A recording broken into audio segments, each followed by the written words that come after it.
రాష్ట్ర హోంమంత్రిగా వంగలపూడి అనిత గారు చేసినటువంటి వ్యాఖ్యలు ఏదైతే ఉన్నాయో దాన్ని మేము తీవ్రంగా ఖండిస్తూ ఉన్నాం.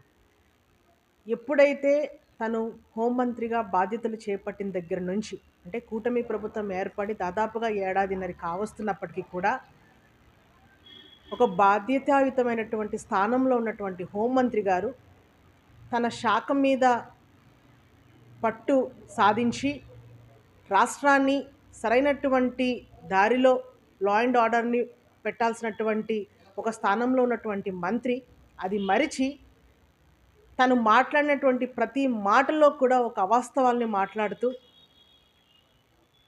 ప్రతిపక్ష నేతగా ఉన్నటువంటి మాజీ ముఖ్యమంత్రి వర్యులు జగన్మోహన్ రెడ్డి గారి మీద అనుచిత వ్యాఖ్యలు ఏదైతే చేస్తూ ఉన్నారో దాన్ని మేము తీవ్రంగా ఖండిస్తున్నామని కూడా ఈ సందర్భంగా నేను తెలియజేస్తూ ఉన్నాను.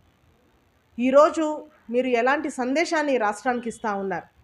ఈరోజు ప్రజలు మిమ్మల్ని ఎన్నుకొని ఈరోజు మీ నాయకుడు మీకు ఒక బాధ్యతమైనటువంటి పోస్ట్ మీకు ఇస్తే ఈరోజు మీ నాయకుడు అదేవిధంగా మీరు కూడా ఎంతసేపు జగన్మోహన్ రెడ్డి గారిని తిడుతూ వాళ్ళ కుటుంబాన్ని దూషిస్తూ అదేవిధంగా ప్రతి అంశంలో కూడా అనుచిత వ్యాఖ్యలు ఏదైతే చేస్తూ ఉన్నారో అది దయచేసి మీరు మానుకోవాలని కూడా ఈ సందర్భంగా ఆవిడ్ని హెచ్చరిస్తూ ఉన్నాం.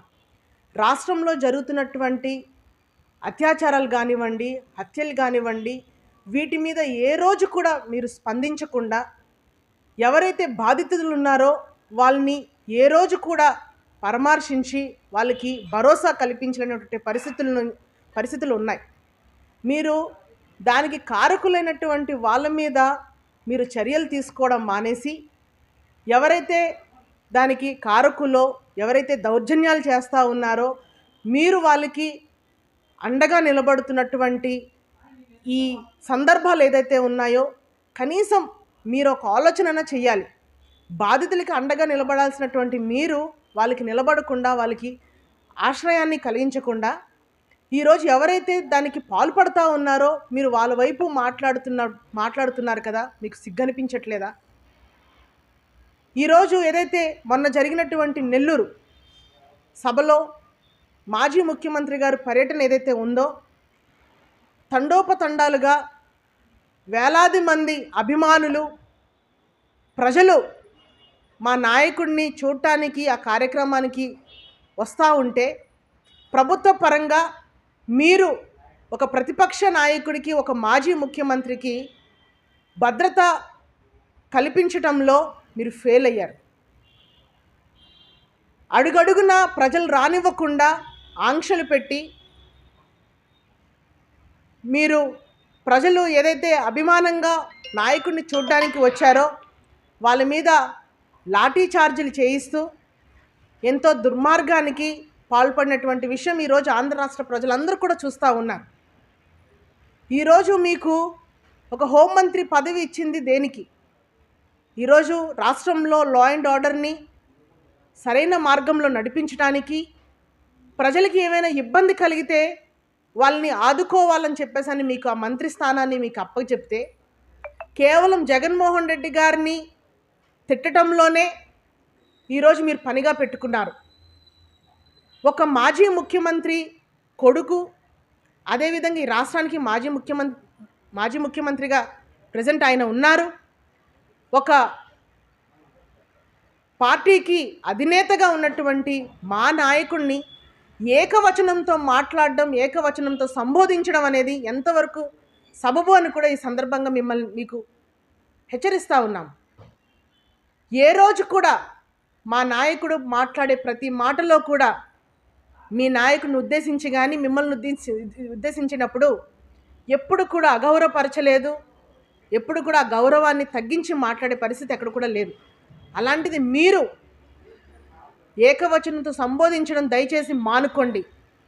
మానుకోకుండా వంగలపూడి అనిత గారు వంకర్ తింకర్గా మాట్లాడితే ఈరోజు ఆ పార్టీలో ఉన్నటువంటి మా లాంటి అభిమానులు కానివ్వండి, నాయకులు ఎట్టి పరిస్థితుల్లో కూడా ఊరుకోమని కూడా ఈ సందర్భంగా నేను తెలియజేస్తూ ఉన్నాను.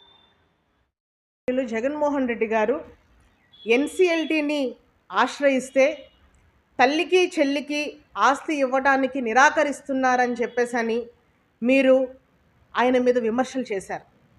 అదే ఎన్సిఎల్టీ జగన్మోహన్ రెడ్డి గారికి అనుకూలంగా తీర్పు ఇచ్చినప్పుడు తల్లి చెల్లి మీద గెలిచానని చెప్పేసని మీరోజు ఏదైతే అవహేళన చేస్తూ ఈరోజు మీరు మాట్లాడుతూ ఉన్నారు. అంటే ఈ రకంగా ప్రతి ఒక్క అంశాన్ని కూడా, అంటే జగన్మోహన్ రెడ్డి గారి కుటుంబాన్ని ఈరోజు ప్రతి ఒక్కరిని కూడా మీరు విమర్శించే పరిస్థితి మనం చూస్తూ ఉన్నాం.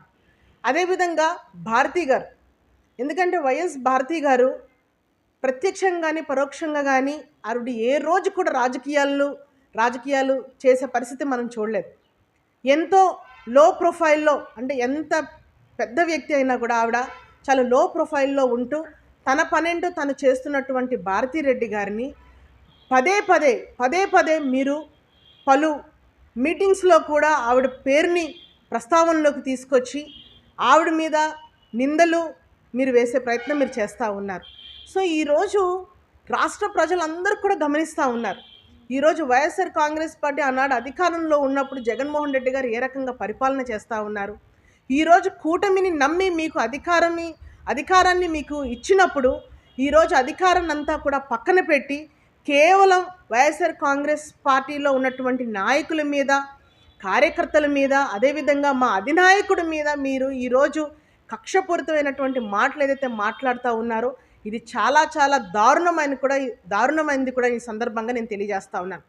ముఖ్యంగా ఏదైతే ఆనాడు జగన్మోహన్ రెడ్డి గారు ముఖ్యమంత్రిగా ఉంటూ ఆడపిల్లల మీద ఎలాంటి అత్యాచారాలు జరిగినా, ఎలాంటి అగాత్యాలు జరిగినా కూడా దిశ యాప్ అనేది ఒకటి క్రియేట్ చేసి దిశ చట్టాన్ని తీసుకొని వచ్చి ఈరోజు ప్రతి ఒక్కరు వాడుతున్నటువంటి మొబైల్స్లోని SOS యాప్ అనేది కూడా ఇన్స్టాల్ చేసి పొరపాటున ఏదైనా సంఘటనలో ఆడపిల్లలు ఇబ్బంది పడితే 3 సార్లు మొబైల్ ఫోన్ని షేక్ చేస్తే ఇమీడియట్గా అక్కడ దగ్గరలో ఉన్నటువంటి పోలీస్ స్టేషన్లో వాళ్ళు వచ్చి వాళ్ళని కాపాడే పరిస్థితి వస్తుంది అని చెప్పి ఆనాడు ఆ యాక్ట్ని తీసుకొని వస్తే అది ఆచరణలో కూడా ఎంతో సక్సెస్ఫుల్గా నడిచినటువంటి ఆ దిశ యాప్ని మీరు ఆ రోజు ఎంతో అన్యాయంగా మీరు అపహేళన చేస్తూ ఆ రోజు మీరు ఆ దిశ చట్టాన్ని గురించి మీరు మాట్లాడారు.